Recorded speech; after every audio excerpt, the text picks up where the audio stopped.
आज पढ़ा रहे हैं अध्याय 13 में। हेडिंग है सांप्रदायिकता या संप्रदायवाद की विशेषताएं। हेडिंग क्या है? सांप्रदायिकता या संप्रदायवाद की विशेषताएं।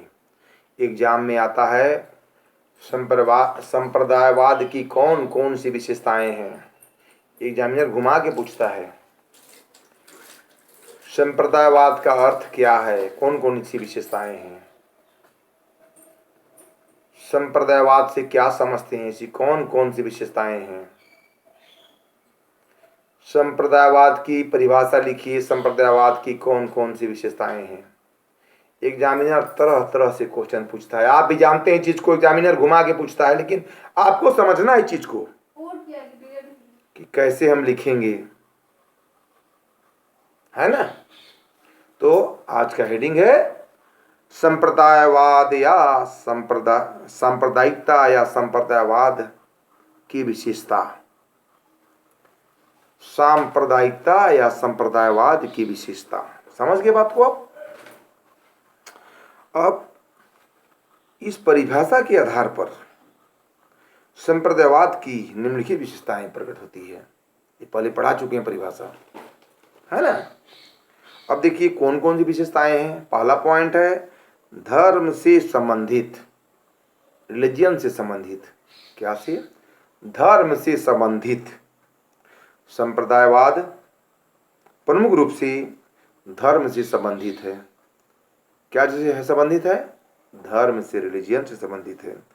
सांप्रदायिक दंगों में मुख्यतः अलग अलग धर्म को मानने वालों के गुट होते हैं। अलग अलग गुट होते हैं धर्म को मानने वाले का, या एक ही धर्म के दो गुट में भी सांप्रदायिक दंगे होने की संभावना अधिक रहती है। हिंदू, मुसलमान, सिख, ईसाई। जैसे हिंदुओं या मुसलमानों में या मुसलमानों में शिया और सुन्नी में भी संप्रदायवाद को स्पष्ट झलक देखने को मिलता है। देखिए अपने ही कम्युनिटी में, धर्म में संप्रदायवाद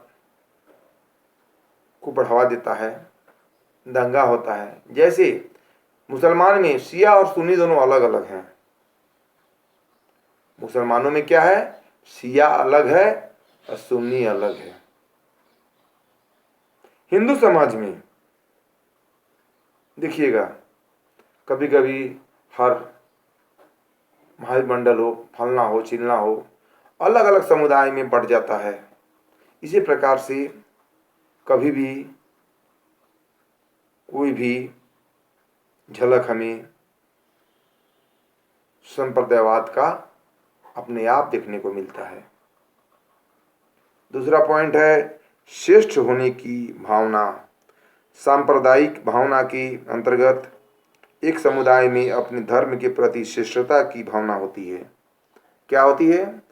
श्रेष्ठता की भावना होती है। वह दूसरे समुदायों तथा धर्मों से अपने समुदाय एवं धर्म को श्रेष्ठ मानते हैं। क्या मानते हैं? धर्म को श्रेष्ठ मानते हैं। तीसरा है उपेक्षा। संप्रदायवाद का मूल कारण उपेक्षा भी है। जब एक व्यक्ति या समूह दूसरे व्यक्ति या समूह के धर्म, संस्कार, मूल्य, आदर्श आदि को उपेक्षा या घृणा की दृष्टि से देखता है तो वहीं से संप्रदायवाद का बीज अंकुरित होता है।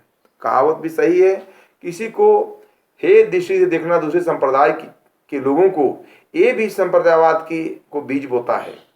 लड़ाई झगड़ा का एक बीज बोता है। कहना भी सही है।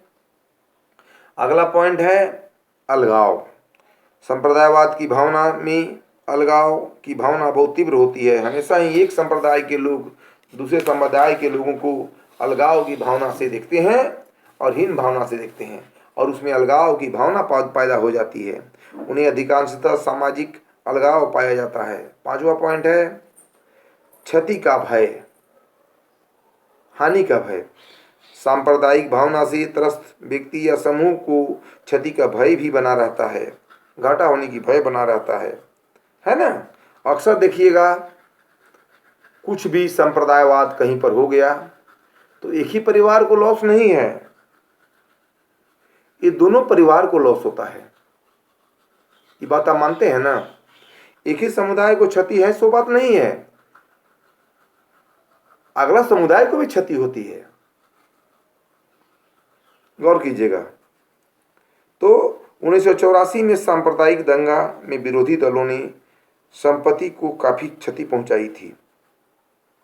जो दिल्ली में हुआ था हिंसा, 84 का दंगा, पंजाबी लोग को भगा दिया गया था।